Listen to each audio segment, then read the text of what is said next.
This is a fake one-sided rivalry. We got Angel Reese taking more shots at Caitlin Clark unnecessarily. You in Indiana having a great time partying. We see all the clips. Why can't you just do your thing? Want to see the exact moment Angel Reese's marketing stunt spectacularly backfired? Picture this.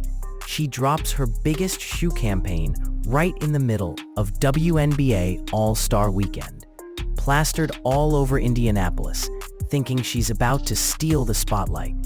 The problem? Caitlin Clark gets injured. Ticket prices plummet 48%, and suddenly Reese's whole campaign looks like she's celebrating in an empty stadium. The numbers don't lie about who fans actually pay to see, and what happened next exposed the brutal reality behind this so-called rivalry. Everyone thought this All-Star weekend would be the moment women's basketball finally broke through to mainstream sports culture. The setup was perfect.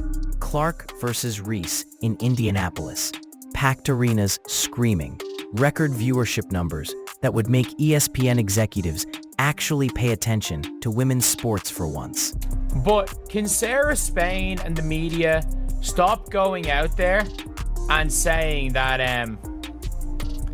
like the Caitlin Clark needs to do something to stop all this, when it is very clear this is a one-sided beef, and the one-sided beef is not from Caitlin Clark? The whole thing was scripted like a Hollywood blockbuster. Clark's home state advantage was supposed to be the perfect backdrop, with Indiana fans ready to pack Gainbridge Fieldhouse and show the rest of the league what real basketball passion looks like.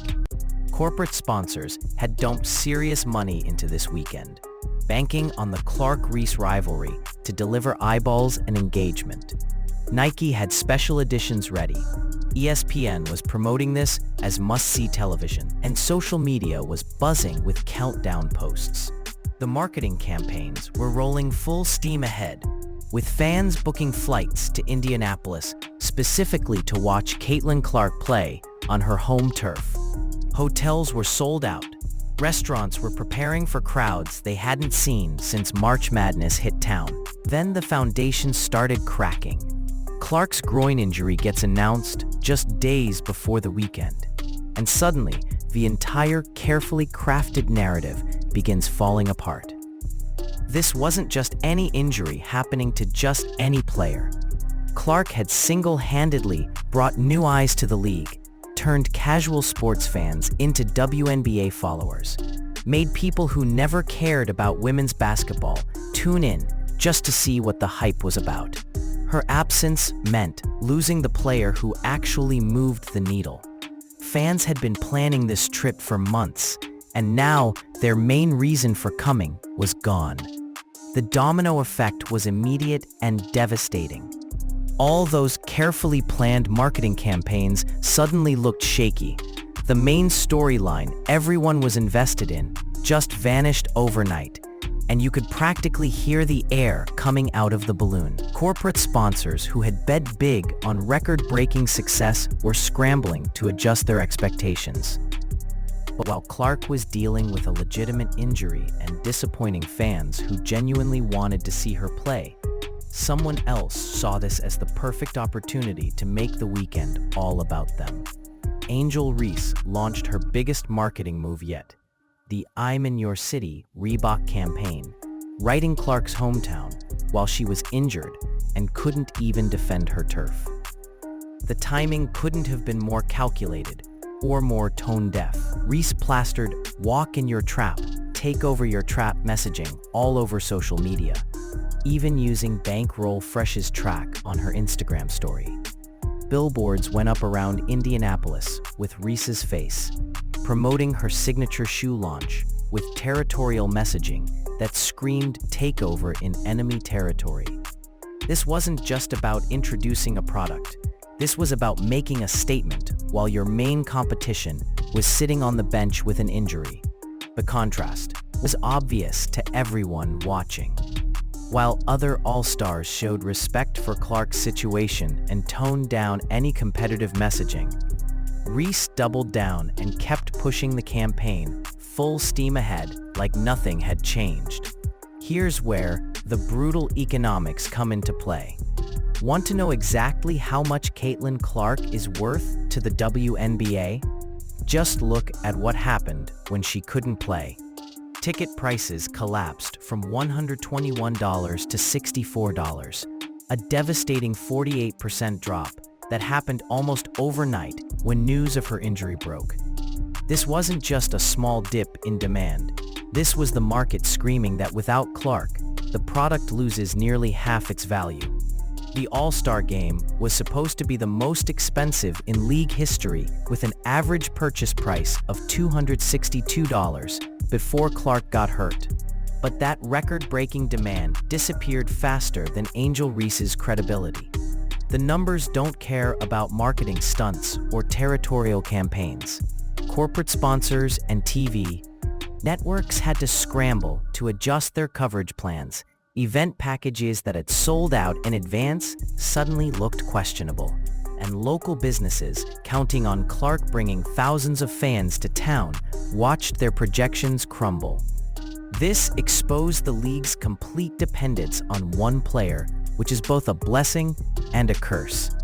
Nothing says "read the room" quite like demanding more money while your biggest draw is injured and ticket prices are tanking. That's exactly what happened when WNBA players decided to wear "pay us what you owe us" shirts during All-Star game warm-ups. The timing couldn't have been worse. Here you have an event that just lost nearly half its ticket value because Caitlin Clark couldn't play, and the players choose that exact moment to demand more compensation. Social media exploded with criticism, pointing out the irony of demanding more pay when half the audience only showed up for one player who wasn't even there. The legitimate grievances behind the protest got completely lost in the poor timing. While other professional leagues keep labor disputes separate from their marquee showcase events, WNBA players staged their protest right when fan sentiment was at its lowest point of the weekend. This added another layer of negativity to what was already becoming a disappointing experience for fans who had invested time and money into the event. What this weekend really exposed was the completely one-sided nature of this so-called rivalry. Angel Reese was out there throwing punches at air while Clark was dealing with actual basketball problems. The contrast couldn't have been more obvious. One player using injury situations and territorial campaigns for attention, while the other was quietly handling business and letting performance do the talking. Fan reactions told the whole story, with people calling Reese's campaign opportunistic and classless given the circumstances. You had Reese trying to claim victory in a fight where her opponent couldn't even show up to defend herself, plastering takeover messages all over Indianapolis while Clark was sidelined. The whole campaign highlighted what analysts were calling a manufactured controversy designed to generate conversation, even if that conversation was negative. This wasn't competition, it was opportunism dressed up as confidence, and fans saw right through it. The numbers proved everything we suspected about who actually drives interest in women's basketball. Clark's presence inflates demand across the board in ways the WNBA has never seen before.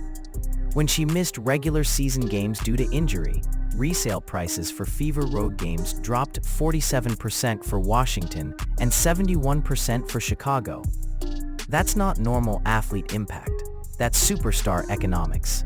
The market doesn't lie about value. And this weekend made it official that Clark isn't just another star. She is the show right now. Angel Reese can launch all the shoe campaigns she wants, plaster "I'm in your city" billboards everywhere, and act like she's taking over.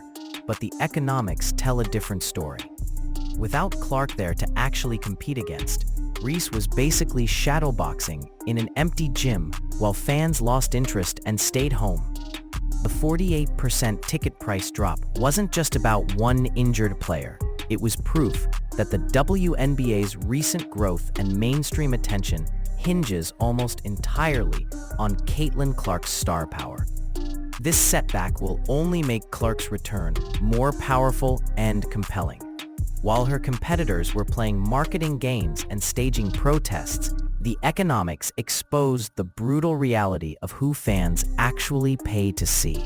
The weekend that was supposed to crown women's basketball instead became a case study in manufactured drama versus genuine star power.